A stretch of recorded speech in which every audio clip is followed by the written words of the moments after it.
Man, that's loud. Hey, welcome to another edition of Coffee with Father James. And you're probably wondering, what the heck am I doing with this bell? Well, I'm going to tell you in a minute, but I was thinking I could use this as the Easter Vigil next year. What do you think? No, I won't. I'm only kidding.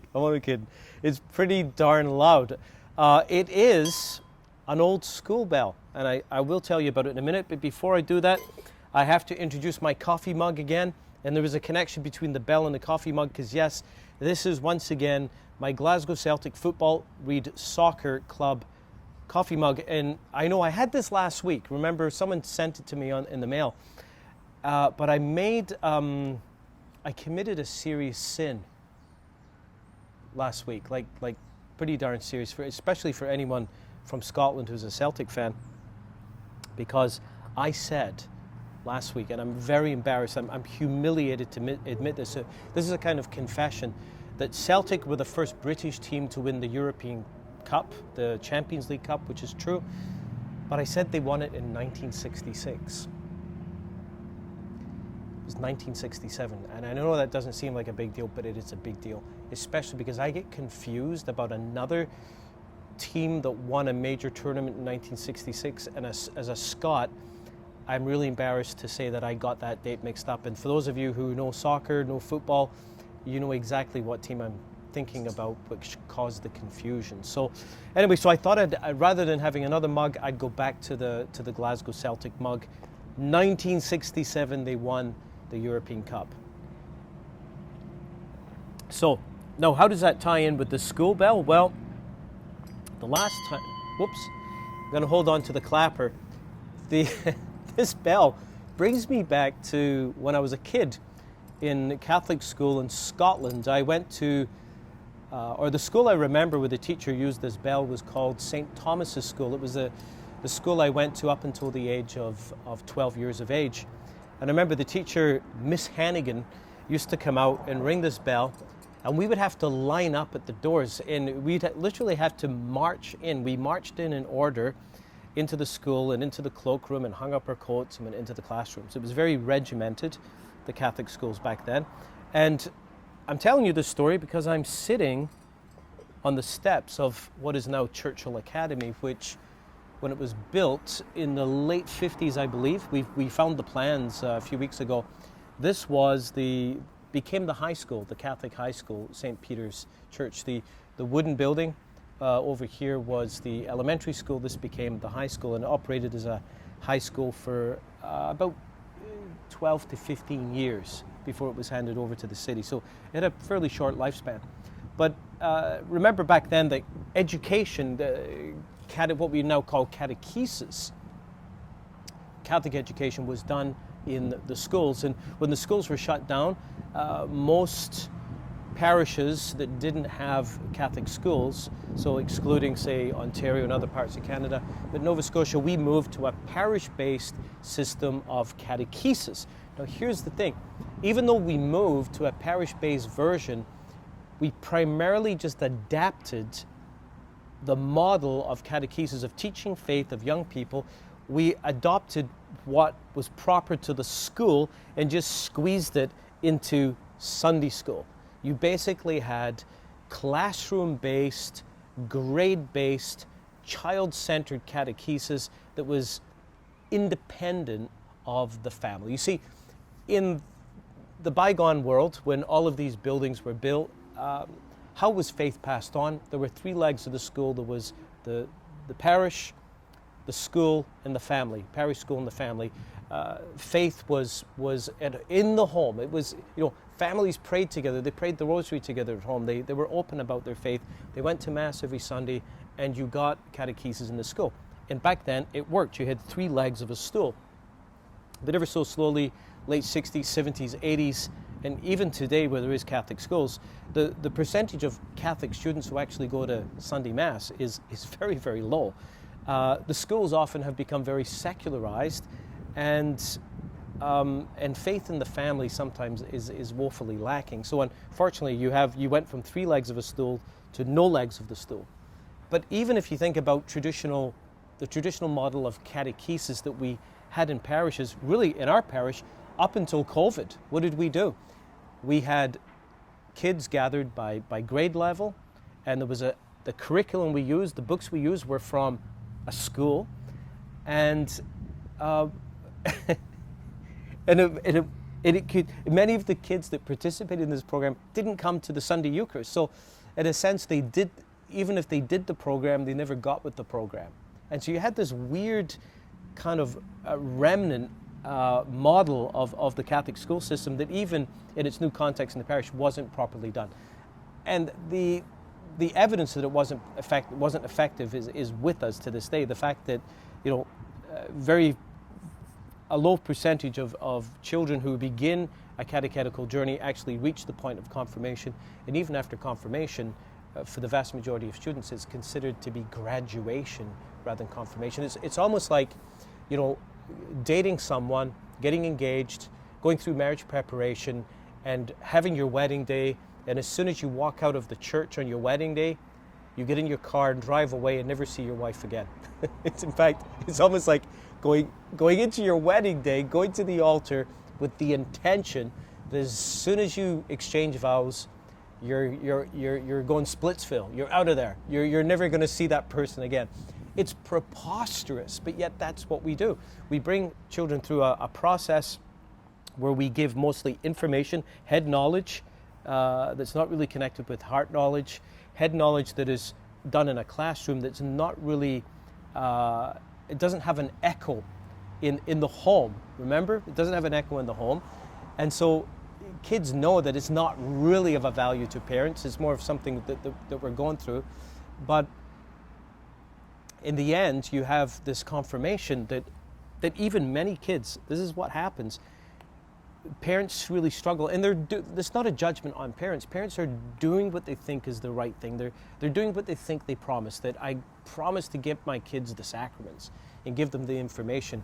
And because it's such a kind of a horrible experience for kids, there's usually a lot of pushback, and parents end up making a deal. I heard this for years in the parish. I'm saying, look, you just go through till you get confirmed. Do me this favor, go to church and go to Sunday school until your confirmation, and at your confirmation, then you can make up your own mind.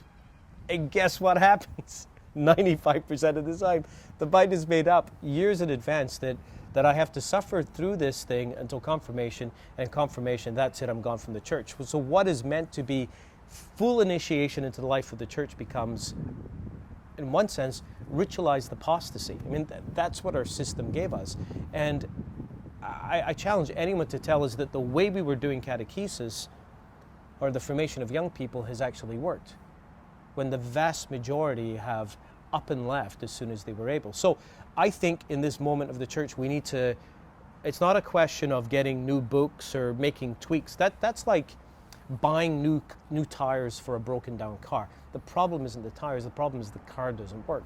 We need to throw out the model. So what are we proposing doing? This is one of the great blessings of COVID. Okay, so COVID came in, everything got shut down. And the question is, as the pandemics, the restrictions begin to lift, what are we going to do in its place? Are we just going to go back to doing what we always did? Why would we do that?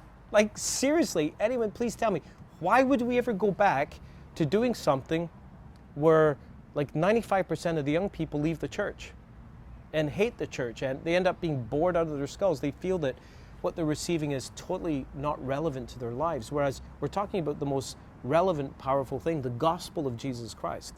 So what are we going to do differently? Well, I think this is a great blessing this time as we start up again to change certain things. Now, I don't have the complete shape for you, what I'm going to describe today, but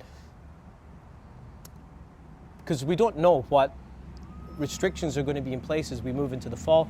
We're still kind of getting our legs underneath us. We've got limited resources, limited energy in terms of all of the things that we're trying to tackle. But as I describe this to you, I'm going to leave the bell here and go for a little walk. So what are we going to do? First thing is that we're going to get rid of the final remnants of school-based catechesis. You know, that means that we're going to get rid of classrooms.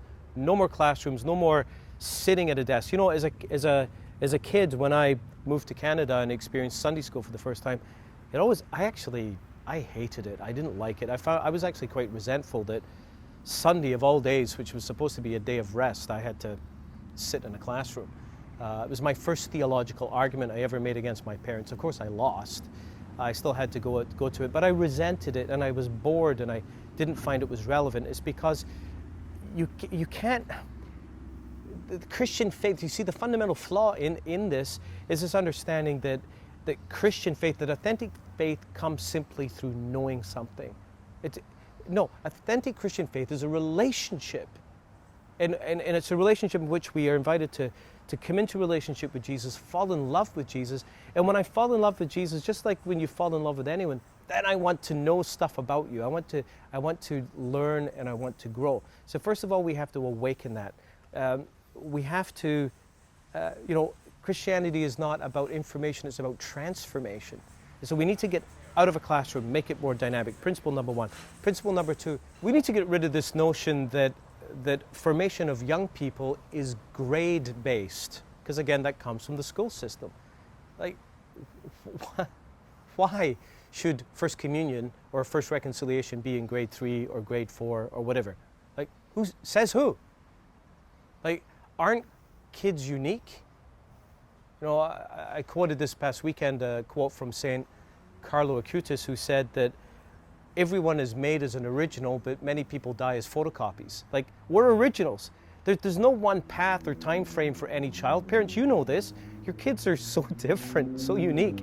Like, the basis of receiving sacraments should not be a grade or an age. It should be when you're ready. And there are some children that are going to be ready earlier than the usual grade, or what is considered the usual grade, and there's going to be kids who are not going to be ready. Let's get rid of this notion of particular ages. Let's work with families. So here's the other final thing. You know, with Catholic schools and the way we did it, you know, the Catholic Church teaches that the primary responsibility for forming young people in the faith belongs to parents. But in many ways the Church said that, but then we said to the parents, so, you got that? It's your responsibility now. Let us take it from here. We'll take responsibility from you. We want to give responsibility back to the parents. The parents, you're the ones who know your children the best. You're the ones who are able to say, you know, my daughter, I think, is ready for a First Reconciliation, which we will celebrate together as a family, including the parents celebrating the Sacrament of Reconciliation, right? Do what I do, not just do what I say. Or I'm the best one to know when my child is ready to receive First Holy Communion. I can have that conversation with my child. Well, we want to rely on the discretion of the parents. So we want to get rid of grade level. The other thing we want to do is we want to place the Sunday Eucharist back at the center of the life of the Church, of all aspects of the life of the Church. Think how strange it is to go through a formation process, to receive sacraments, to enter into the life of the Church, and never once have participated in Sunday Mass. How strange it is to actually go through a process where you say, we're preparing for Sunday Eucharist, for First Holy Communion, but after I receive my First Holy Communion, I'm never going to go back again for the rest of my life. Like, what the heck does that even mean? It doesn't make any sense. So let's put Sunday Eucharist back at the center. So we prepare children to receive their First Holy Communion. It's not the First Holy Communion, it's the last Holy Communion. Because going to Mass is not something that's been a part of what the family does. And so these are the principles. Getting the kids out of the class, getting rid of this grade level mindset, making it about transformation and relationship, not just about information, and putting Sunday Eucharist back at the center. So what does that mean for us? Here's what we're proposing to do. And we're working with the staff members we have, because we don't yet have Lydia back yet, who would be normally responsible for these kinds of programs. But in September, and we're going to start registration, I think this coming week, we're going to have a couple of things. Here's what we're doing. During the 9 a.m. Mass, we're going to offer an experience for young children during the Mass, during 9 a.m. Mass. So it's going to be kind of like a children's liturgy of the Word. So instead of bringing the children, you'll find more information on the website about ages, but instead of bringing children into the Mass, drop them off at the school. We've been talking with the folks at the school. They're willing to open up the gym to us again, which is absolutely fantastic. But we're going to have a kind of a age-appropriate experience of church for kids in the Churchill Academy gym, where the kids can actually move around and blow off energy and actually have fun, as well as listen to children's versions of the readings and an experience of prayer or church that is meaningful to them. And if the parents want their children to come back in time for the second half of Mass, that can be done. We'll have more information about that, but we want to have something for kids so that kids won't just simply hate going to church. In between 9 a.m. Mass, 11 a.m. Mass, we're going to have a program for families, not just drop off your kids and go to Tim Hortons, but for families. So it'll be family-based. There'll be activities for kids and even activities or in material for parents as well. So that's going to be in between the Masses. Registration is limited, so check out the website as I mentioned.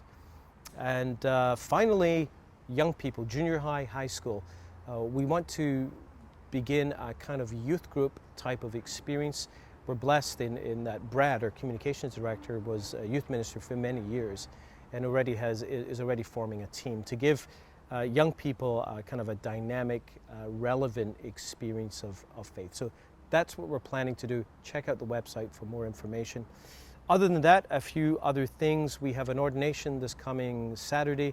Patrick Sala, a wonderful young man who has been preparing for priesthood for many years.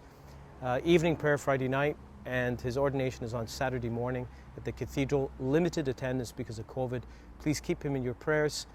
We don't know where he's going to be assigned yet, but I'm going to be at 2 o'clock on Sunday afternoon celebrating his first Mass, his Mass of Thanksgiving on Sunday afternoon at St. Benedict Parish. He was a parishioner of St. Benedict and also was music director for many, many years. So that'll be a real blessing and a cause for celebration of our whole diocese. Now, I'm thinking there was something else I had to say. Oh yeah, one of the other major things we're looking at doing, and we're going to start right away, is we need to clean up our database. We've got a database that has got a lot of out-of-date information, obsolete information, so it hasn't had a real cleanup in a long time. So over the next couple of weeks, our office volunteers are going to be reaching out to all of you and just giving you a call to see how are you doing and just checking that we've got all the right information, because what we're hoping to do is to clean up that data and then export that data into a new program that will be cloud-based and be a lot more dynamic for the task that lies ahead, that will allow us to be a parish that really, really engages people and helps people to grow. So that's all for now. I've said a lot. I said more than I thought I would about the school thing, but I hope that makes sense to you folks, because here's the thing. If we keep on doing what we've been doing, we're going to keep on getting what we've been getting. I mean, how can we expect different results if we're not willing to do things differently? And I have been in a parish that has introduced these kinds of changes and these principles already, and trust me, they do make the difference, and they make the difference for the child, for the family as a whole, and they make a difference from the parish. So please keep all of that in your prayers, and thanks again for being with us today. I'm just going to take another sip. Celtic won their game again this week, and they won a European game, which is very, very good, but I won't bore you with those details. But if you enjoyed this video today, please hit that subscribe button down there, and you'll not only be reminded about this video and the mail out from the parish, but you will also get it from good old YouTube itself. So thanks everyone. God bless you.